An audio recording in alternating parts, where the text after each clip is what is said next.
The next one, number 3, is on page 309. This is around DAP.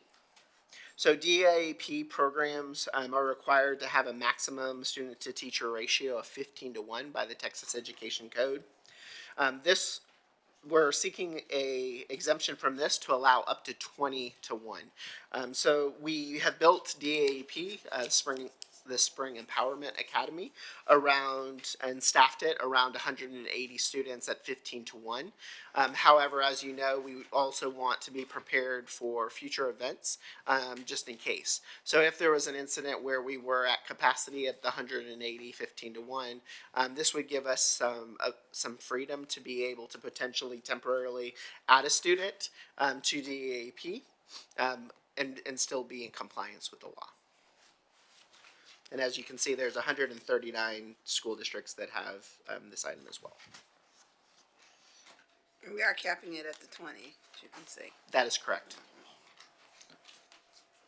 So, Dr. Perso, what happens if we don't pass this exemption and we're at capacity and a child needs to be removed to an AEP?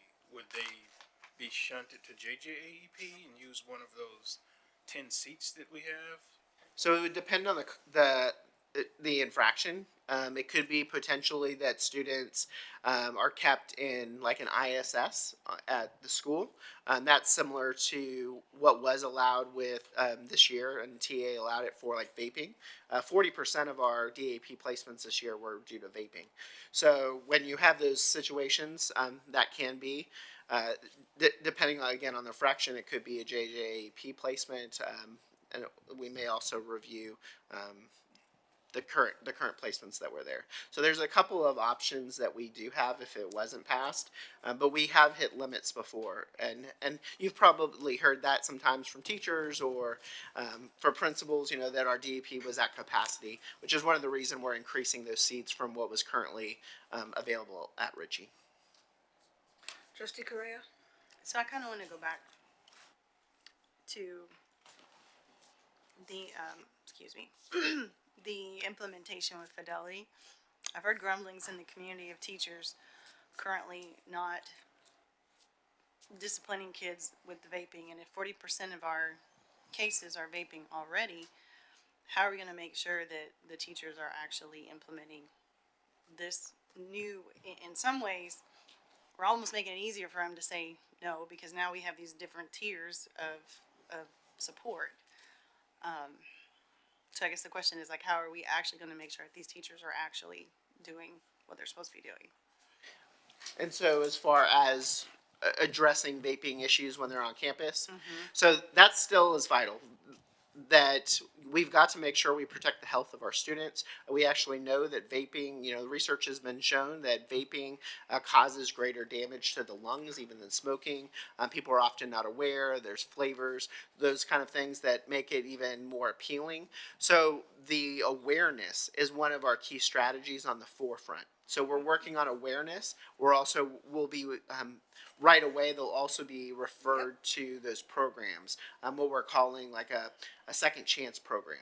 So as soon as that vaping incident happens, even though there would still be an ISS consequence, so we'll see those kind of tiers.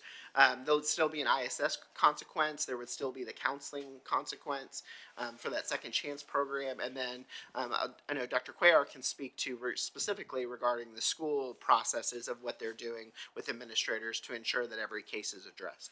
Yeah, professional development is huge, and we have our Summer Leadership Institute that's coming up in a couple of weeks, where we are going to have a couple of sessions planned out specifically for this.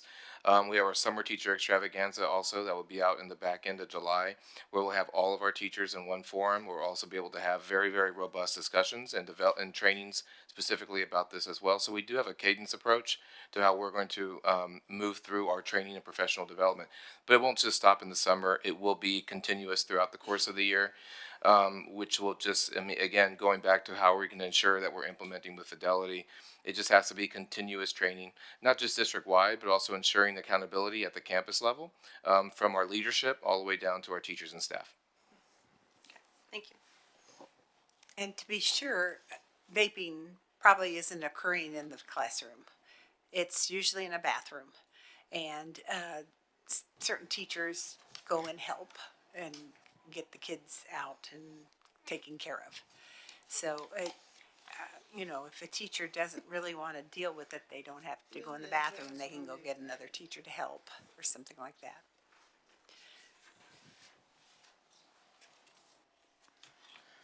We could move on to the fourth exemption, unless there's additional questions. I was just, while we were on that point, and I know Mr. Miranda's not here, but maybe if we can, circle back, I wanted to know about those. He mentioned vaping detectors that were coming and how those, how he sees those, helping us, or when they'll be installed and all that. Chief is here. You want to speak to it, Chief? Because it is part of the list of purchases that we're going to be making for the bond. Good evening. Good evening. Good evening. Dr. Hinojosa, President Grant, trustees, glad to be here. So as far as the vaping detectors go, I've been part of the panel from district stakeholders. We've vetted multiple companies on this. The technology is really interesting, and it's come a long way.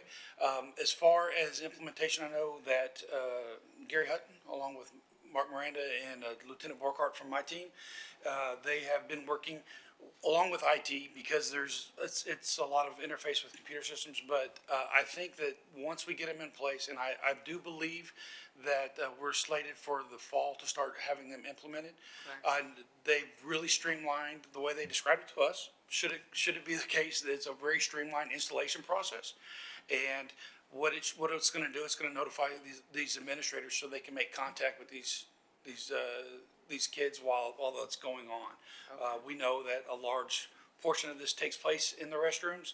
However, obviously, privacy issues, you can't surveil these things with cameras or anything like that. We would never want to.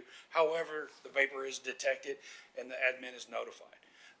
Should they turn out to be something along the lines of like a THC or some other kind of possible illicit narcotic involved with the vape, then that's when our office would get involved. Otherwise, that's an administrative issue and to be handled, but I know it's coming. It's coming hopefully soon by the end of 2024. There's been multiple meetings, and we've been looking very hard into it. Thank you. Yeah. Thank you. The fourth exemption is on page 310. Currently under Texas statute, it limits the number of college visits of higher education that students can make when, for excused absences. So 2 during their junior year and 2 during their senior year. With this exemption, we would allow up to 5 days of excused absence for our students, so that they could view higher education institutes. So as you know, if you're going to different colleges, sometimes it's more than a 1-day trip, especially depending on the distance. And you see where our students go all over the U.S. and the world, and so this would allow those opportunities. Also, for many of our athletes, they're multi-day trips where they get a chance to see the practice fields, all of those pieces, in addition to the academics. So this would allow us more freedom in providing those excused absences. I did have a question. It's along the attendance, but it's back on the flexible school day program. So this exemption would be outside of that, correct? That's correct. Okay. Yes, the optional flexible school day program is really about the hours. So in a traditional, the hours in the minutes. So it's the way that it's calculated. It allows it so that a student doesn't have to have the full minute requirement, just like they do at all of our other schools. And our calendars are built around those instructional minutes versus days like it used to be. And so it allows that freedom. I did also want to recognize Dr. Guillory, speaking of which, if you could stand. Dr. Guillory has done a lot of work with OFSDP, and it is not an easy thing. It is, the accounting for it is a lot of work on her team, and the process and the procedures that are in place. Our transition to Aries will make it a little bit easier. They actually have a component built into that, but she also worked directly with Momentum as well as Early College in helping to develop the application, and they will also allow us to be able to utilize the Graduation Alliance as well. So for that program, the flexible school day program, for some reason, I was under the understanding that this is a waiver for, say, we end up having to cancel the whole district like we did when the storms were here. But this is, when I looked No, at it's it, it's for different from a that. certain number of students per school. Yes, and as you see, we do put in our application for all of our schools, in the event that there is something that we want to do during the course of the year to be innovative. Historically, it's our middle school and high school students that utilize those opportunities, especially at Momentum. Okay, thank you.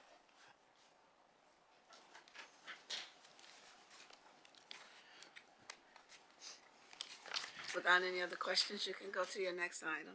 Thank you, ma'am. And I did want to recognize real quick as well, Dr. Tingle.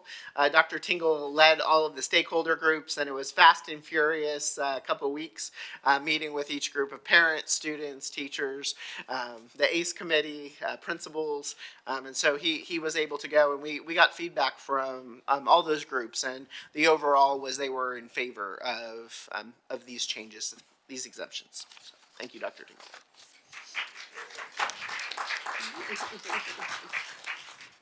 My next item is on page 312, and this is regarding the Student Code of Conduct. As I shared earlier, the DOI amendments led to, also and connected to the conversation with the Student Code of Conduct update. So there's been numerous things happening throughout the year from our school leadership office with Dr. Martinez, and I know Ms. Walker as well, and getting feedback on updates for the Student Code of Conduct, as well as Trustee McDaniel, who met with our Student Advisory Council and got their feedback. Overall, what the feedback was that what we had in place was good. We made some strong changes last year. There was the recommendation for not to move away from the zero tolerance policy for vaping, where everyone went to DAP. Still have zero tolerance, but not necessarily have the exact same consequence for everyone. And then for the other things such as bullying, fighting, disruptions, the behavior on buses and dress code, to reinforce those concepts.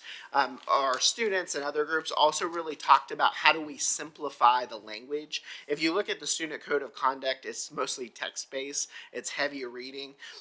So the ask was, how do we market those things more? And not just at the beginning of the year, not just in that assembly where principals bring students in, but how do we break that up and keep coming back to it through the year? And so we're going to be doing a number of things where it is those kind of regular reminders, as well as information from on the walls and posters regarding certain expectations, to also the support through even our SEL lessons, so that we're reinforcing these expectations to our students. And so you can see that comparison on 313.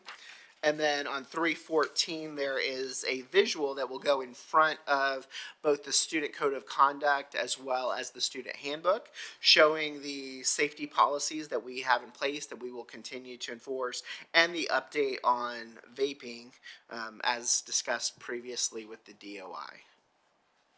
And you are going to post these around the schools, right? Yes, ma'am. That is Not correct. just in the handbook.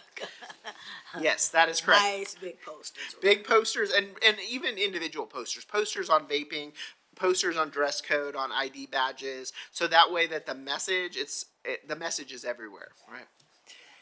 I think you should also post pictures of somebody who has died of lung cancer and their the tissues. Well, I'm sorry, I taught biology. This kind of is a thought-provoking thing that gets to kids. You are correct, and we actually added some we partnered with the Texas Education Agency and the Department of Health, and regarding some fentanyl messaging.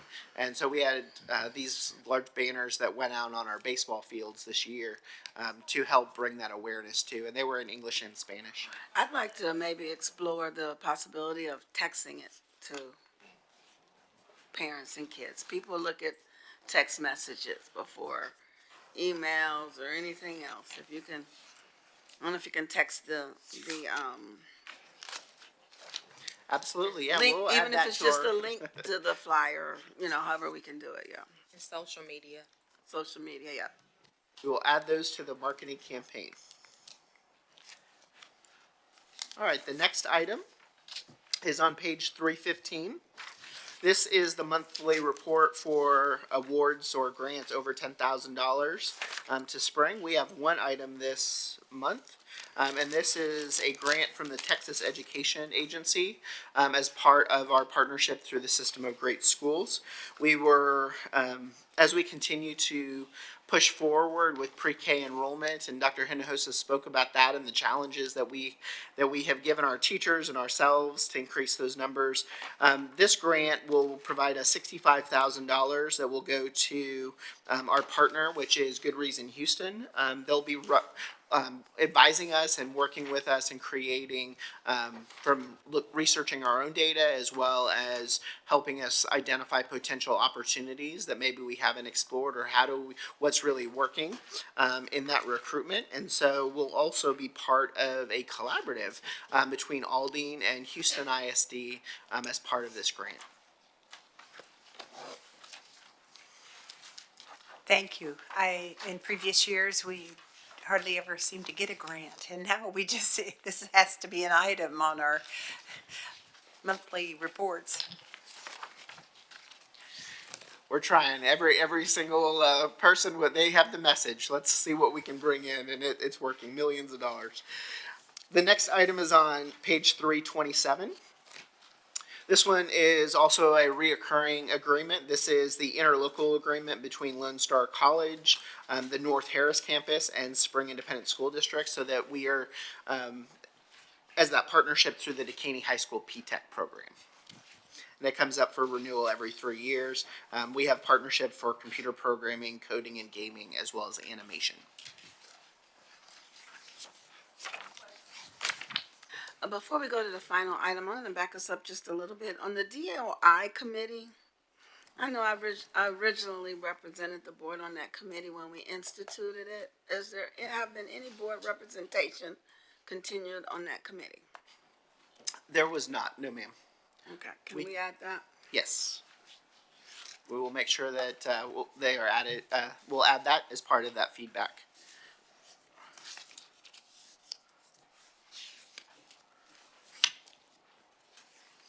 And a single representative? I would, yeah. Okay. And we'll bring that forward every year and identify, and you can identify who the invitee will be. The last item, I believe it's my last item, is on page 341. And I spoke of Dr. Guillory earlier. She's also done a lot around cleaning up our PUMs.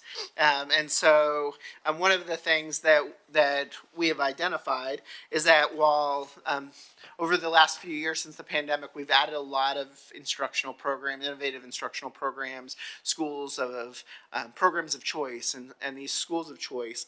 And working with Jeremy, we went through the prior board meetings, and we noticed that we didn't actually ever get official vote on school name changes.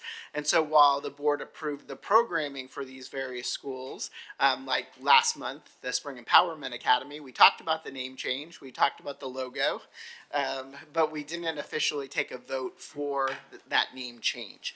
And so there's a number of cases where that's true, where we have a different name. So when you look in any TEA's records or the accountability system, it's tied to that PEAMS name. And so we have forward to the recommendation to change the names officially in PEAMS to match the names on the outside of the buildings, as well as the program names that we have. So you can see there is actually a total of 5 that we need the board's approval for. Bamel Middle School, changing to the School for International Studies at Bamel. Ricky Bailey Middle, changing to the Bailey School of Performing and Visual Arts. Ritchie Academy, changing to Spring Empowerment Academy. Sawyers Elementary, changing to the International School at Sawyers. And Stella Claudin Middle, transitioning to Claudin Polytechnic. So you're saying that the state, we're still categorized as the old name? Yep. the state system. That is correct. So if you look up right now, if you wanted to look up BAML, if you typed in the School for International Studies at BAML, it is not going to come up in any TEA system. It's going to come up as BAML Middle School. They haven't flagged us for that or anything? And so, yeah, so that's one of those pieces where the school name, that's the school name in PEAMS versus, you know, the program that it's been known for. And we're trying to bring alignment to those components. So they have. No, they have not. We have Oh, not been flagged yet. We have not been flagged, no.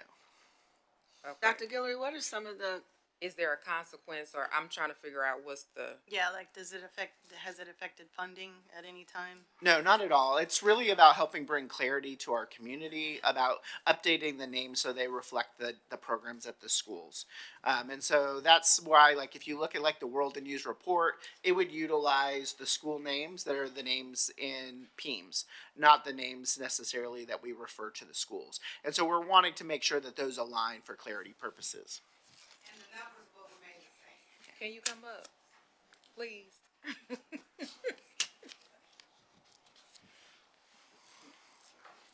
Mainly, TEA looks at the school numbers. So like Spring High School is 101-919-001. The school numbers will not change, it's just a variation of the actual name to match and be in alignment. So there's no implication for funding, accountability, or anything of that nature. So, is there anything that needs to change as we are, for example, Momentum, our new schools that we are establishing, to ensure that this is not a recurring thing? Well, we have gone through all the schools and make sure the names match the programs. And Okay. once you all approve it, we'll submit it via TA in the Ask TED directory. So it is recognized both on the buildings and verbally and in our school numbers and our coding. So if the coding won't change, we'll be okay. So I'm saying moving forward, we won't have an issue where we have to backtrack. Yeah, as we move historically, once we started calling Clawton the Polytechnic School, we should have done it then. forward. Right. And so we're just trying to clean up what should have been done Okay.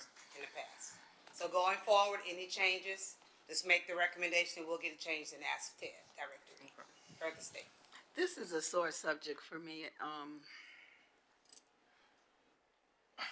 Trustee Adams, go ahead. I'd like to do more than clean it up going forward. I'd like to figure out,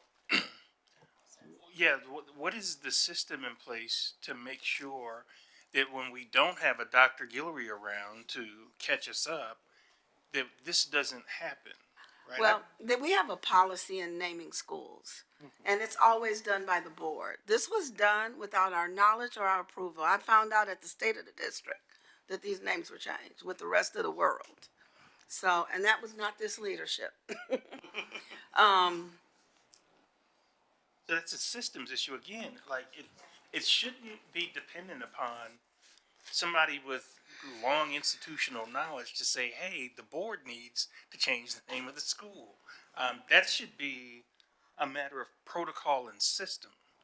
I'd be And so, curious like, if any district has ever named a school themselves that wasn't done by a board. And out of transparency, you know, we were able to go back, right? Just like with the change for Ritchie Academy, the board was presented. The board, you know, kind of acknowledged that yes, for this new name, but it was never officially done. And we wanted to make sure that everything was brought forward and actually as a motion by the board. It's worse than that, Dr. Pariseau. Like President Durant just said, like we weren't consulted. We find out about these sorts of things at the board meeting. That's a system problem. We should be involved in those conversations. And I know you guys as a leadership team get together and you come up with great ideas, but there are certain things that are the purview of the board. And so we should be engaged and involved in that. We typically even go out to the community for their recommendations when we're naming schools. As part of the process, so we don't want to be here all night. I'm Let's just not make sure sure it how doesn't was happen done. again. Yeah, I'm not sure how the naming was done, but can I just go off just a little bit, because I've been pulling up TAPA reports lately. And I'll give a hint to anybody who's looking up records. If you want to go in and find Bammel Middle School or School for International Studies at Bammel, just put in Bammel. Because when you put in that one word, then you get a little list and you can pick it off. But sometimes when I put in too much of a name, it won't even talk to me in the TEA system. So that's just a little hint to people who want to actually look up these reports. I don't want to be on this all night either, but the naming of schools is a hot button political issue in this country. And so if we're going to be naming schools or renaming schools or naming new facilities, we need to have a system in place to make sure that we're doing what we want to do and not having accidents. And that's why we're here, Mr. Adams, because it wasn't done. And so know that, number one, we have the policy and, we have our council. Number two, our chief of innovation and his team clearly know what the policy is. And, I did not know that the board did not know. And so Ms. Durant shared with me, her experience. And that's why we're here. Number one, being transparent. Number two, going back and correcting it. And number three, making sure, like you said, we have a system in place and that everyone is aware. Because you're absolutely right. Naming of schools is board policy. It involves namesakes. It involves history. And so that's why we wanted to bring this forward, to get it right. We could have gone and done what Dr. Jensen says, just put in the keyword. Dr. Guillory's people could be doing what they've been doing. This happened 5 years ago. So out of, being transparent with the board, making sure that everyone clearly understands, we follow policy, let's get back to correcting it, and let's get back to getting it right. I That just seems want to like clarify to Trustee Adams' point, this happened last month with the name change from Ritchie Academy. It wasn't just 5 years ago. That one was last month. Yes, and in our request for approval, we didn't include the name change from Ritchie to Empowerment. We brought it to you, you approved the program, but it didn't specifically say that we were changing from Ritchie Academy to Empowerment. It was understood, we presented the program, we presented the name, but our recommended action did not specifically say name change. It only said, the approval to move from contracted services to our internal. And that's why we wanted We to know include better, we that do here. better. I get that. I just think we need to make sure there's a system in place, like Trustee Adams is indicating, that we don't find ourselves here again. Okay? Okay. Can I make a comment real quick too? I think part of what we're seeing with the ones from a few years ago are that we started marketing these campuses using a different, as part of the program, we started marketing these campuses under the program. So the name was never officially changed, which is the issue we're running into now. And these families who want to look it up in TAPER, want to look it up in other ways through TEA, they're probably going to start looking it up under the marketed name. But it is still the board's prerogative whether or not to change the name. Yeah, And the board can determine that they are or are not going to change these names. And can certainly tell the administration what we need to do as far as marketing goes forward. When the programs were originally bought, I assumed we were naming a program within the campus. So we were gonna have International School of Study at Bammel. I did not realize at the time we were literally changing the name, So it wasn't clear at all, because I thought we were creating, like we have a Polytech program at Decaney, but it's still Decaney, right? I didn't realize it was like changing the actual name of the school, so. Anybody else need to make comments? This is something I'd like for you to think about, if this is what you'd like to approve. On Tuesday, we will be voting. This will not be on consent agenda. So, we will be at the pleasure of the board when you all vote. Thank you, Dr. You're Guillory. welcome. Thanks for recognizing it and bringing it to our attention. You're welcome.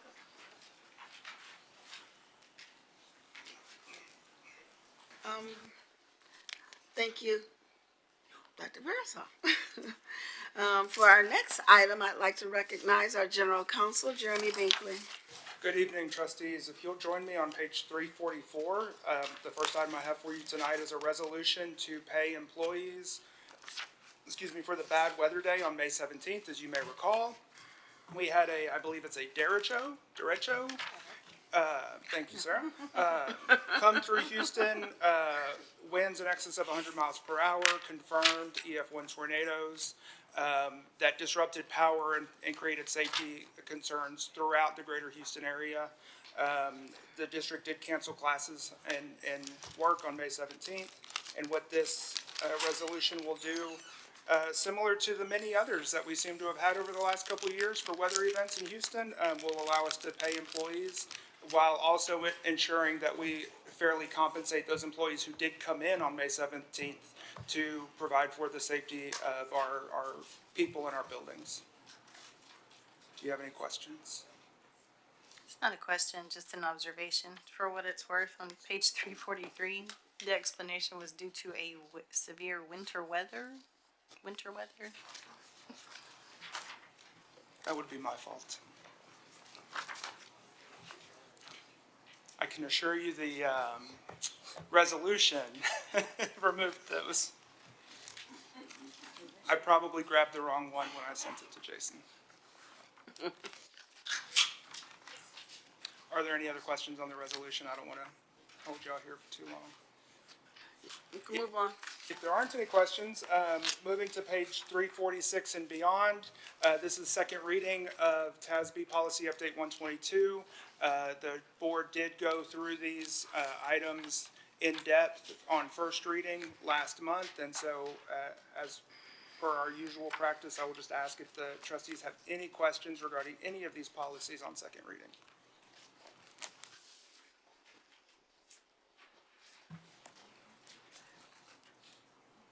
Hearing none, I want to thank you, Thank you, Mr. Madam President. Binkley, and this will be on consent on Tuesday.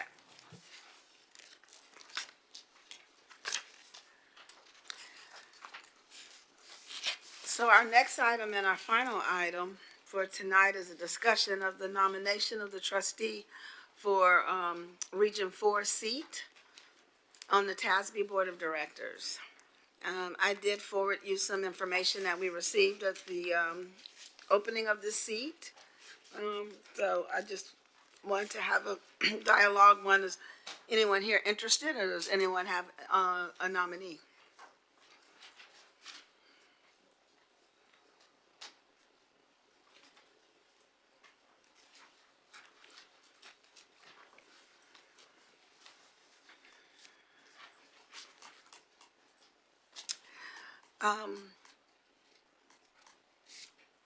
Mr. Binkley, have we received any requests for our support from anyone that's running?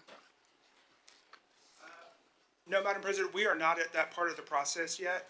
Currently, they are accepting the nominations, and once those nominations are in, that is the time that boards and districts will begin providing that support. Okay, for time's sake, the nominations are due by July 1st. Will everyone think about this over the weekend? Can we bring this back on Tuesday? Yes, Madam President. If anyone's interested in representing the district, I will say, if I recall, Jana Anders at one time and Ron Cryer were board members. There were a lot of, like we got first dibs at hotels at the conferences. I mean, there were some perks with being on the board, so. If anyone would be interested in, Madam President, I would like to know, if we could get who's laughing? If I can get a copy of if there's a copy, Jeremy, of exactly what the position entails and the time commitment. And maybe that will help us, determine, if we're able to, if someone has it in, the bandwidth. I'd like to have some representation because we're, I believe some of that information may be in there on page 380, but what I'll do is I'll pull that and I'll Yeah, and it push may have that, been in, I think it was in the email I sent as push well. that back to y'all, and we will pull any other information though that we can find, because I think that's a reasonable request. I'll read the information that was sent by email, and if I have any questions, I'll send you an email. Okay, and we'll still take a look. If we find anything else, we'll push it out to the board. Form A says, gives a nice description. I could give you the page number, but my electronic version is a little off from your paper version. Mine is page 389. Need some representation. Okay, I so- am not volunteering for this You're not because I am, I volunteered for another Region 4 committee. Everyone I looked at dropped their head, so I didn't see a taker. And in your binder, that would be page 390.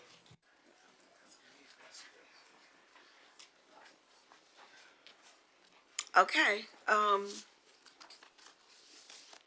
the Board of Trustees will now recess this open meeting and convene in a closed meeting in accordance with Texas Open Meeting Act, Section 551.071, 551.072, 551.074, and 551.076. No voting will take place in the closed meeting. Any action the board wishes to take as a result of the discussion in the closed meeting will take place after the board reconvenes in open session, and the time is now 9:54 p.m.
We will now reconvene and resume the work session of the Board of Trustees. The time is now 12:28 a.m.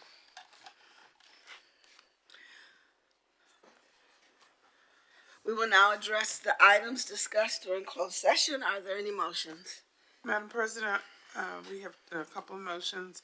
I move that the board render a final order to non-renew the contract of Lawrence Grisby as presented in closed session and to authorize the superintendent or designee to provide notice of the board's action to the impacted employee pursuant to Chapter 21 of the Texas Education Code. Second.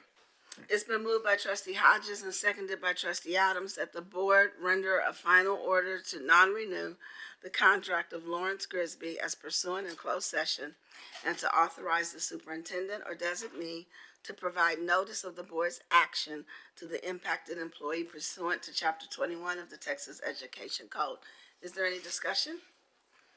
All those in favor, please raise your right hand. The motion carries unanimously. Are there any other motions? Yes, Madam President, we have a motion.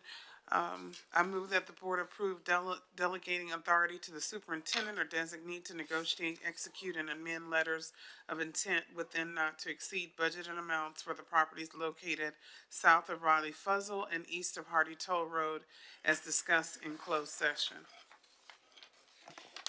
I second the motion. Been moved by trustee Hodges and seconded by trustee Jensen that the board approve delegating authority to the superintendent or designee to negotiate, execute, and amend letters of intent within not to exceed the budgeted amount for properties located south of Riley Fuzzle and east of the Hardy Toll Road as discussed in closed session. Is there any discussion? All those in favor, please raise your right hand. That motion carries unanimously. Are there any other motions? Madam President, I move that we close that we adjourn the meeting, the June meeting of the board work session. Second. It's been moved by trustee Hodges and seconded by trustee Correa that we adjourn the June 7th, 2024 board work session. Is there any discussion? All those in favor, please raise your right hand. Motion carries unanimously. Tonight's meeting adjourned at 12:30 a.m.